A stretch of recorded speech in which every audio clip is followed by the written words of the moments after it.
Pengertian dan karakteristik perusahaan dagang. Apa sih itu pengertiannya? Dan karakteristiknya apa aja sih? Buruan ya, simak video ini sampai selesai. Pengertian dan karakteristik.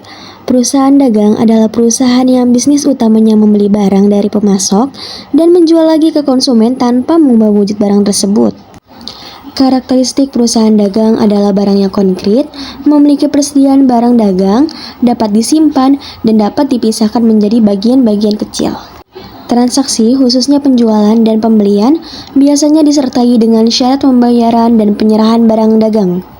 Akun-akun khusus di perusahaan dagang meliputi penjualan, potongan penjualan, retur penjualan, dan pengurangan harga pembelian, retur pembelian, potongan pembelian, dan pengurangan harga, persediaan barang dagangan, beban angkut pembelian, dan beban angkut penjualan.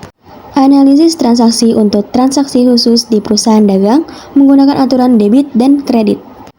Lalu, ada perbedaan perusahaan jasa dan perusahaan dagang yang dapat kalian lihat di tabel bawah ini. Tahap pencatatan dalam perusahaan dagang.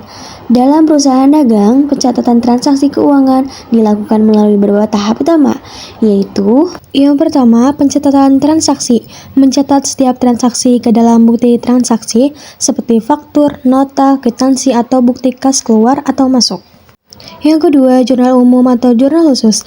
Transaksi dicatat dalam jurnal umum atau jurnal khusus sesuai dengan jenisnya, seperti jurnal pembelian, jurnal penjualan, jurnal penerimaan kas, dan jurnal pengeluaran kas. Yang ketiga, posting ke buku besar. Data dari jurnal dipindahkan ke buku besar sesuai dengan akun terkait, seperti kas, piutang, persediaan, atau utang usaha. Yang keempat, penyusunan neraca saldo. Setelah transaksi dicatat dan diposting, dilakukannya penyusunan neraca saldo untuk memastikan keseimbangan antara debit dan kredit. Yang kelima, penyesuaian. Melakukan jurnal penyesuaian untuk menyesuaikan akun tertentu, seperti penyusutan barang dagang atau pencatatan biaya yang belum dibayar. Keenam, penyusunan laporan keuangan.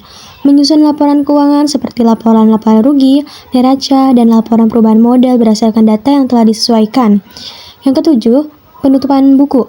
Membuat jurnal penutup untuk menutup akun nominal, pendapatan, dan beban sehingga siap untuk periode akuntansi berikutnya. Yang terakhir ada penyusunan neraca saldo setelah penutupan. Memeriksa kembali saldo akun real setelah proses penutupan, memastikan saldo awal periode berikutnya sudah benar. Tahap pengiktisaran pada perusahaan dagang meliputi 1. Neraca saldo adalah daftar yang memuat saldo-saldo buku besar yang tersusun sesuai dengan urutan perkiraan yang terdapat di buku besar. Yang kedua, neraca saldo merupakan cara untuk mengetahui keseimbangan jumlah debit dan kredit di buku besar. Yang ketiga, jurnal umum penyesuaian adalah jurnal yang dibuat untuk menyesuaikan perkiraan yang belum mencerminkan keadaan yang sebenarnya. Beberapa perkiraan di perusahaan dagang yang memerlukan penyesuaian diantaranya seperti yang di bawah ini. Yang keempat, jurnal penyesuaian perusahaan dagang dapat dikerjakan dengan menggunakan pendekatan ikhtisar laba rugi dan pendekatan harga penjualan. Yang kelima, ada kertas kerja atau neraca lajur. Yang keenam, ada komponen yang menyusun kertas kerja, itu terdiri dari beberapa kolom, seperti kertas 10 kolom yang terdiri atas kolom neraca saldo, penyesuaian, neraca saldo disesuaikan, laba rugi, dan neraca. Pada laporan laba rugi ini akan dicatat perkiraan penjualan, pembelian, retur penjualan dan pembelian, potongan penjualan dan pembelian, beban-beban. Kolom neraca memuat perkiraan harta, utang, FRIP, dan modal. Yang terakhir, kertas kerja dapat digunakan untuk membuat konsep laporan keuangan, sehingga diperoleh data apakah penyusunan laba atau rugi. Penyusunan kertas kerja dapat menggunakan pendekatan ikhtisar laba rugi dan pendekatan HPP. Lalu ada alur pencatatan dari jurnal khusus ke buku besar yang bisa Anda lihat di tabel ini. Tahap pelaporan pada perusahaan dagang. Yang pertama, laporan keuangan merupakan keadaan yang mencerminkan ringkasan transaksi keuangan suatu perusahaan. Yang kedua, laporan keuangan terdiri atas laporan laba rugi, laporan perubahan ekuitas atau modal, neraca, laporan arus kas, dan catatan atas laporan keuangan. Yang ketiga, laporan laba rugi menggambarkan keadaan jumlah pendapatan dan beban-beban. Pada perusahaan dagang memerinci penjualan, potongan penjualan, retur penjualan, pembelian, beban angkut pembelian, retur pembelian, potongan pembelian, beban-beban operasional, beban administrasi, dan umum serta pendapatan di luar usaha pokok. Yang keempat, laporan laba rugi akan menggambarkan laba atau rugi yang diperoleh perusahaan dalam satu periode.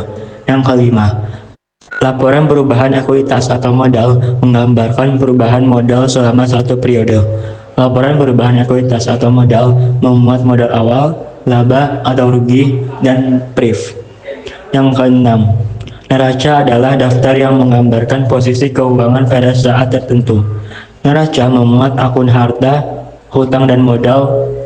Neraca akan mencerminkan sumber daya perusahaan. Yang ketujuh, laporan arus kas adalah laporan keuangan yang menyajikan informasi tentang penerimaan dan pengeluaran kas suatu perusahaan selama suatu periode akuntansi. Pada laporan ini akan diinformasikan lalu lintas kas yang masuk dan keluar dari aktivitas transaksi yang terjadi di perusahaan.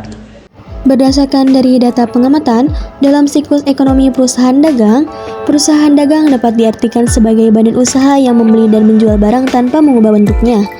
Interaksi antara penjual dan pembeli terjadi karena adanya saling ketergantungan yang saling memengaruhi dan menguntungkan. Pembeli dan penjual biasanya bertemu di toko, supermarket, dan pasar, grosir maupun ecer.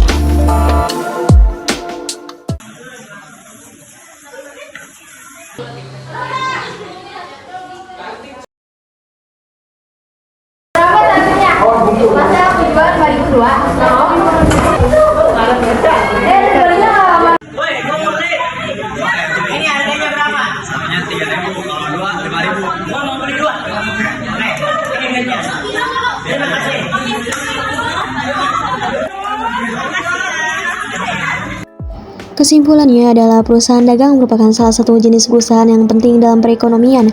Perusahaan dagang berperan dalam mendistribusikan barang dari produsen kepada konsumen. Perusahaan dagang juga berperan dalam menciptakan lapangan kerja dan meningkatkan pendapatan masyarakat. Ada beberapa tahap pada perusahaan dagang: tahap pencatatan pada perusahaan dagang, tahap pengintisarian pada perusahaan dagang, tahap pelaporan pada perusahaan dagang. Mungkin sekian penjelasan dan cuplikan video dari kelompok kami. See you next time guys. Bye-bye.